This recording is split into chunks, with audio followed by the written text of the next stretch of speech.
Today's highlighted coin is the 2025 Release the List. Release the List, exposing the powerful figures in Epstein's network. We've all heard the calls for the release of the Epstein list. Chris's 2025 round, Release the List, emphatically stresses the need for its immediate publication. The list apparently includes the names of billionaire financier Jeffrey Epstein's clients who took part in the orgies he arranged on his two Caribbean islands.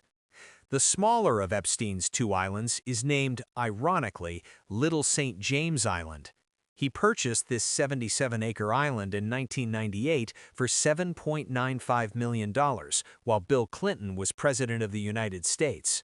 The larger of his two islands is called, again ironically because, as there is nothing saintly about what went on there, Great St. James. This island is 165 acres in size and is located 1/4 mile southeast of St. Thomas. Epstein purchased the larger one in 2016, while Barack Obama was President of the United States, for approximately $20 million.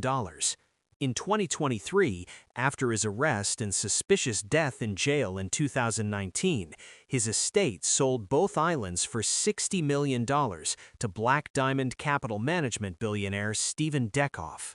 The two islands are both part of the U.S. Virgin Island chain, which is located about 40 miles east of Puerto Rico. Combined, they comprise 1/3 of the acreage of the 843-acre Central Park in New York City. They are, by comparison, very small islands, but big enough to accommodate and entertain prominent individuals to engage in some horrible activities with impunity, in isolation and secrecy. Does anyone really know who Jeffrey Epstein was? Does anyone really know how he became so wealthy and influential? Does anyone really know how deeply perverted he was? Does anyone really care? That same year, Epstein then established his own company and called it International Assets Group, Inc. Its primary function was to pursue embezzlers and, in other cases, to represent accused embezzlers. Then in 1987, Epstein was hired by Steve Hoffenberg as a consultant to his company, Towers Financial Corporation, which was a collection agency. When the corporation imploded in 1993, losing $450 million of its customers' money, it was exposed as a huge Ponzi scam. Although Hoffenberg claimed Epstein was very involved in the scheme, he was never charged. Then in 1986, through Epstein's banking connections, he met Leslie Wexner, chairman and CEO of The Limited and Victoria's Secrets, and he soon after became Wexner's consultant. Wexner proceeded to set Epstein up with offices in the Villard House in Upper Manhattan. In 1991, Wexner gave him full power of attorney over his affairs. This is where, from 1999 to 2018, Epstein made $200 million in fees managing Wexner's empire and another $170 million managing the affairs of Leon Black, who was a private equity investor, CEO, and chairman of Apollo Global Management. Also during this time, Epstein claimed to be the global talent scout for Victoria's Secret's models, often using his influential position to coerce young women into having sex with him.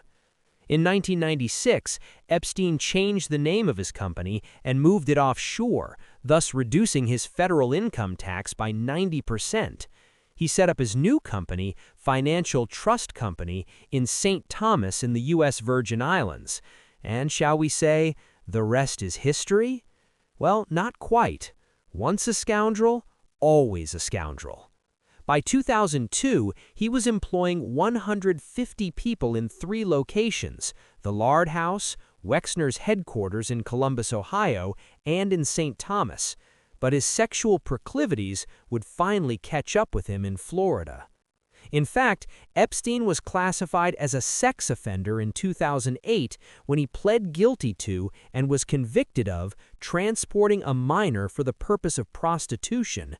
Despite this conviction, Epstein was given leniency and also provided with immunity from federal charges, and, as expected, being the recipient of this soft-on-crime sentence did nothing to stop Epstein's perverted predisposition to engage in and promote prostitution.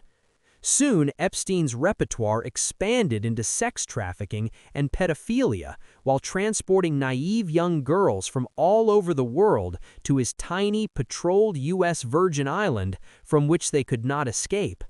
The girls were enslaved in sexual servitude for as long as there were influential men willing to abuse them, and apparently there were many. In 2019, Jeffrey Epstein was finally arrested on federal charges of sex trafficking in both Florida and New York and supposedly committed suicide soon afterwards. The list of the clients who raped and abused his cadre of young girls are just as culpable in Jeffrey Epstein's heinous crime as he is. As Chris's 2025 coin exclaims, it's time to release the list and let the chips fall where they may. Only this action will bring true justice for the young girls whose lives were destroyed on a tropical island, not in paradise, but in hell. Chris Duane issues 2 new proofs each week, which are available for a limited time. These proofs come in a presentation box with the certificate of authenticity, as shown here. They're also available in BU, brilliant uncirculated versions, which are only stamped once, and they come in copper as well.